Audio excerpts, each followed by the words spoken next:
नमस्कार दोस्तों, कैसे आप लोग। आज मैं फिर से आपके सामने एक नया कंपनी के बारे में चर्चा करूंगा।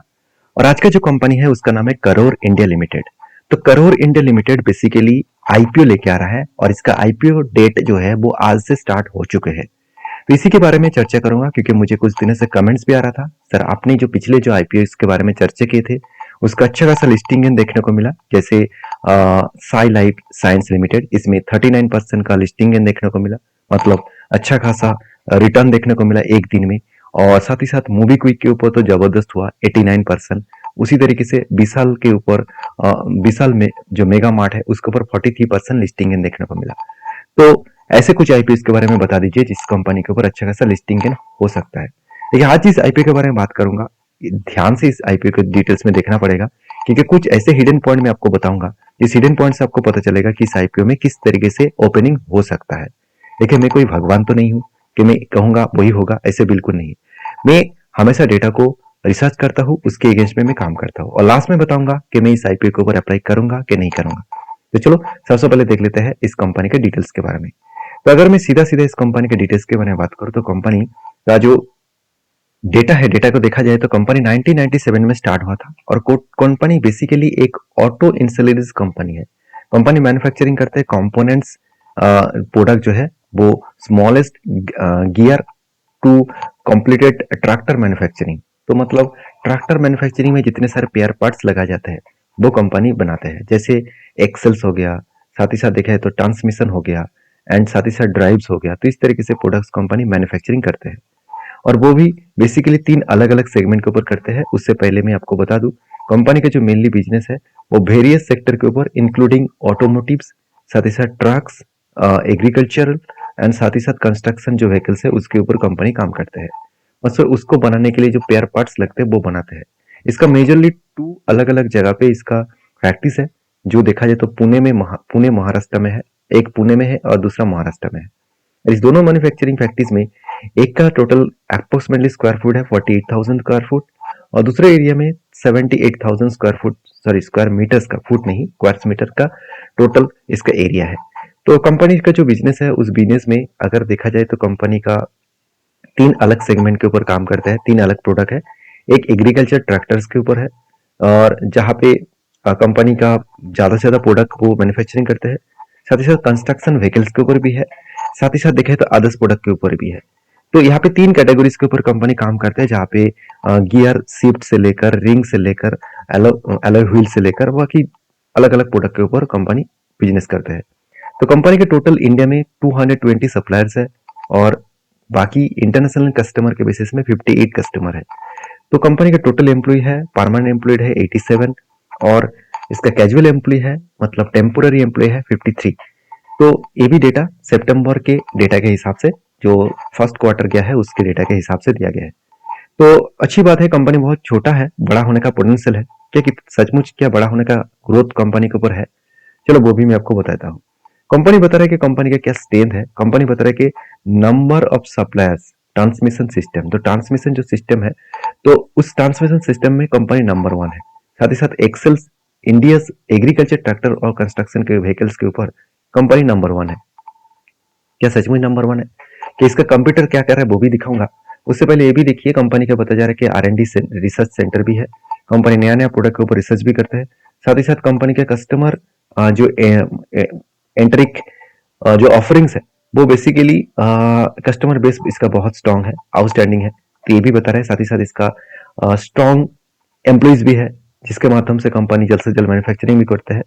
तो कंपनी के टोटल मार्केट कैप के बारे में बात करूं तो वो मैं आपको दिखाऊंगा। उससे पहले देखिए कंपनी का फाइनेंशियल डिटेल्स।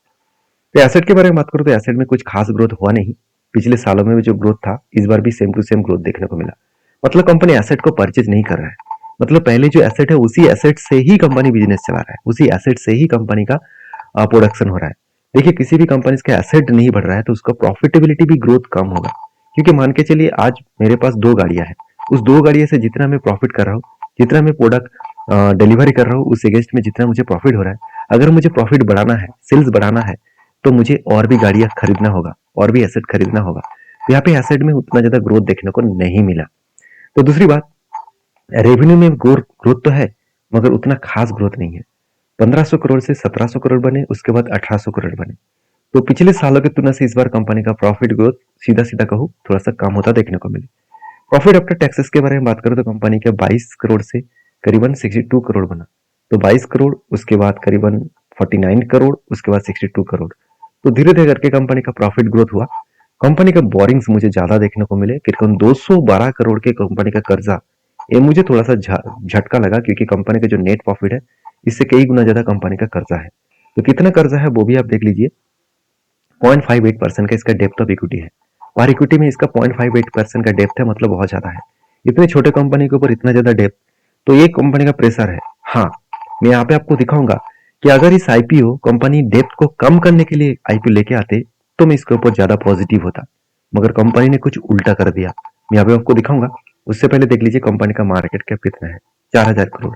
आरओसी आरओई मान लेता हूँ एवरेज के आसपास है। कंपनी के देखा है तो पेट मार्जिन जो भी वो भी 3.50 है। कंपनी का अर्निंग पर शेयर 11 है, और कंपनी के हिसाब से ठीक है। और कंपनी का अर्निंग पर शेयर बढ़ जाएगा, 17.5% हो जाएगा आईपीओ लिस्टिंग होने के बाद। और कंपनी का वैल्यूएशन मुझे बहुत हाई लगा, क्योंकि करेंटली प्री आईपीओ में भी कंपनी का 63 वैल्यूएशन देखने को मिले, और पोस्ट आईपीओ में 40 होगा, मतलब यहाँ पे वैल्यूएशन ज्यादा देखने को मिला है। ऐसे बात मैं क्यों बता रहा हूँ, क्योंकि इसका अगर पेयर ग्रुप देखूं, मतलब कंपेटिटर देखूं, तो बाकी देखिए एस्कॉर्ट कोबाटा है, साथ ही साथ सेक्स प्लस है, तो साथ ही साथ सोना बीएलडब्ल्यू है, साथ ही साथ हैप्पी फॉर्जेंस है, एक्सेंस कंस्ट्रक्शन है, रामकृष्ण फॉर्जेंस लिमिटेड है। तो इतने सारे कंपनीज का, अगर सारे कंपनीज के में एक बार अर्निंग पर शेयर देखूं तो मतलब कैरियर इंडिया का सबसे कम है। जिस कंपनी लिस्टिंग होने जा रहा है उसका मतलब अर्निंग पर शेयर बहुत कम है, उसका वैल्यूएशन बहुत हाई है। तो ये दिक्कत वाला बात यही है कि आपका अर्निंग कम है मगर आपका वैल्यूएशन हाई है। तो आपका हाई वैल्यूएशन कंपनी के ऊपर कौन कौन निवेश करना चाहेंगे?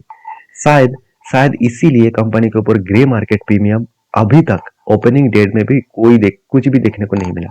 कोई भी ग्रे मार्केट प्रीमियम में भी यहाँ पे पैसा लगाना नहीं चाहते हैं। मतलब ग्रे मार्केट प्रीमियम अभी कोई पॉजिटिव नहीं है, जिसके कारण कंपनी के लिस्टिंग गेन में वीकनेस देखने को मिल सकता है। तो चलो और भी कुछ इंपॉर्टेंट पॉइंट चर्चा कर लेते हैं। जैसे इस आईपीओ ले आने का मेन मकसद क्या है? अगर आईपीओ लेने का मेन मकसद देखूं तो ऑब्जेक्ट ऑफ इश्यू के बारे में बात करूं तो आप देख सकते हैं, बेसिकली कंपनी बता रहे कि company promoters selling share holders, मतलब कंपनी खुद के शेयर को बेचना चाहते हैं। शेयर को इसलिए बेचना चाहते हैं क्योंकि खुद की जेब भरना चाहते हैं, खुद के पैसा खुद के जेब में लेके जाना चाहता है। आप खुद ही देख सकते हैं यहाँ पे, और यहाँ पे मैं आपको दिखा दूं। देखिए कंपनी का जो टोटल 1250 करोड़ के आसपास आईपीओ का टोटल इशू साइज रहेगा, वो पूरा का पूरा ऑफर फॉर सेल है। मतलब पूरा का पूरा पैसा जो है वो प्रोमोटर के जेब में जाएगा। तो यहाँ पे कुछ पैसा अगर इन्वेस्टमेंट बिजनेस के ऊपर करता तो यहाँ पे पॉजिटिव मानता मैं। और टोटल जो 10 का फेस वैल्यू के हिसाब से 668 से लेकर 700 के प्राइस के हिसाब से यहाँ पे आईपीओ लेके आ रहा है, तो मुझे वैल्यूएशन थोड़ा सा हाई लगा। और इसका आईपीओ का ओपनिंग डेट हो चुका है 20 तारीख आज से, और 24 ऑफ दिसंबर में कंपनी का आईपीओ लास्टेड रहेगा, और लिस्टिंग डेट देखने को मिलेगा 13 ऑफ दिसंबर। और आपको आईपीओ मिला कि नहीं मिला कब पता चलेगा? आपको वो पता चलेगा, बेसिक अलॉटमेंट पता चलेगा 26 ऑफ दिसंबर में, और 27 तारीख को अगर आपको आईपीओ मिला तो आपका डीमेट अकाउंट में क्रेडिट हो जाएगा। अगर नहीं मिला तो आपका पैसा वापस किया जाएगा 27 तारीख को। तो ये पूरा आईपीओ का डिटेल्स में आपके साथ चर्चा किया हो। सिर्फ एक पॉइंट्स में आपको नहीं बताया, वो है मैं इस आईपीओ के ऊपर क्या करने वाला हूँ। सीधा सीधा कहूँ कि इतने सारे आईपीओ के ऊपर मैंने तो अप्लाई तो किया, इस आईपीओ के ऊपर मैं अप्लाई नहीं करना चाहता हूँ। मेरे खुद के ओपिनियन बता रहा हूँ क्यों, क्योंकि देखिए इस सेक्टर में बहुत सारे कंपनी से, पहली बात। दूसरी बात, ऑटो इंडस्ट्रीज में सेल कंटिन्यूसली डाउन होता चला जा रहा है, ऑटो इंडस्ट्रीज डाउन होता चला जा रहा है। उसके अगेंस्ट में इस तरीके से आईपीओ आना थोड़ा सा खतरे में पड़ सकते हैं।